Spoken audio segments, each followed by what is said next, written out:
Le mercredi, le président français Emmanuel Macron est arrivé à Astana pour un voyage de 2 jours en Asie centrale qui le mènera successivement au Kazakhstan et en Ouzbékistan, deux anciennes républiques soviétiques.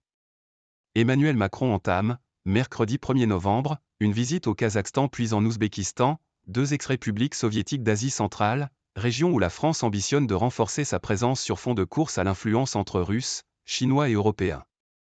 Les deux pays comptent par ailleurs parmi les principaux fournisseurs d'uranium à la France. L'avion présidentiel s'est posé à 10h20, 4h20 GMT, à Astana, capitale du Kazakhstan, où le chef de l'État passera la journée avant de rejoindre l'Ouzbékistan dans la soirée, a constaté un photographe de l'agence France-Presse, AFP.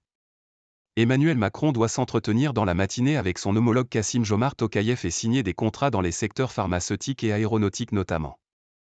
Le chef de l'État, qui est accompagné d'une importante délégation économique dont les PDG d'EDF, Électricité, Suez, Eau et Orano, Uranium, ouvrira aussi avec Kassym-Jomart Tokayev un forum d'affaires franco-kazakh. Emmanuel Macron rencontrera ensuite des étudiants à l'université, avant de s'envoler pour l'Ouzbékistan voisin où il passera la journée de jeudi. Un précaré russe courtisé.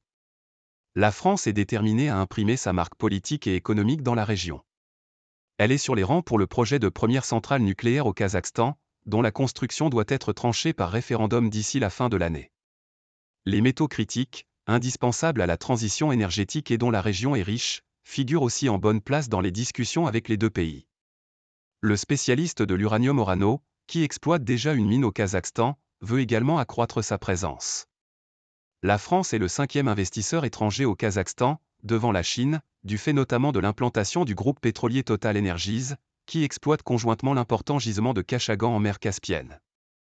Les échanges bilatéraux se sont élevés à 5,3 milliards d'euros en 2022, pour l'essentiel dans les hydrocarbures. Le Kazakhstan fournit aussi à la France près de 40% de son uranium.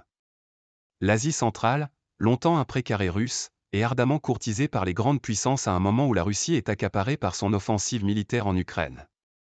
Dans ce jeu d'influence, la Chine voisine, forte de son grand projet d'infrastructure des nouvelles routes de la soie, a pris une longueur d'avance.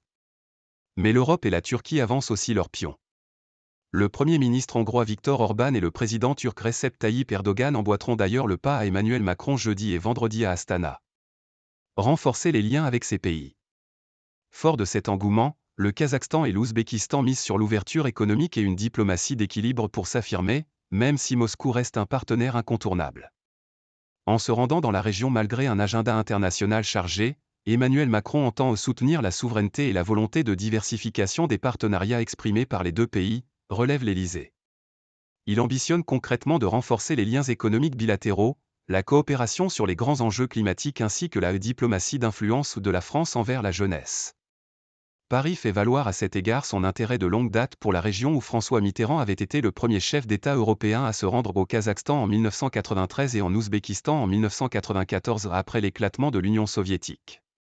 Le président Nicolas Sarkozy s'est aussi rendu au Kazakhstan en 2009, tout comme François Hollande en 2014.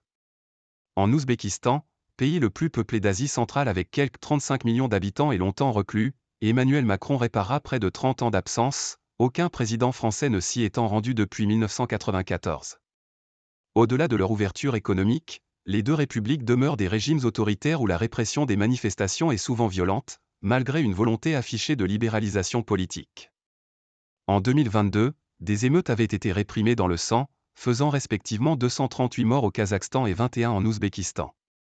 Si le président ouzbek Shavkat Mirziyoyev a certes mis fin en 2016 aux 2 décennies d'isolement imposées par son prédécesseur, le redouté Islam Karimov, dont il fut un proche, il ne souffre toujours aucune contestation.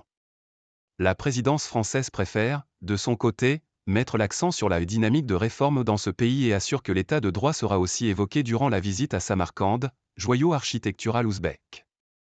Avec AFP.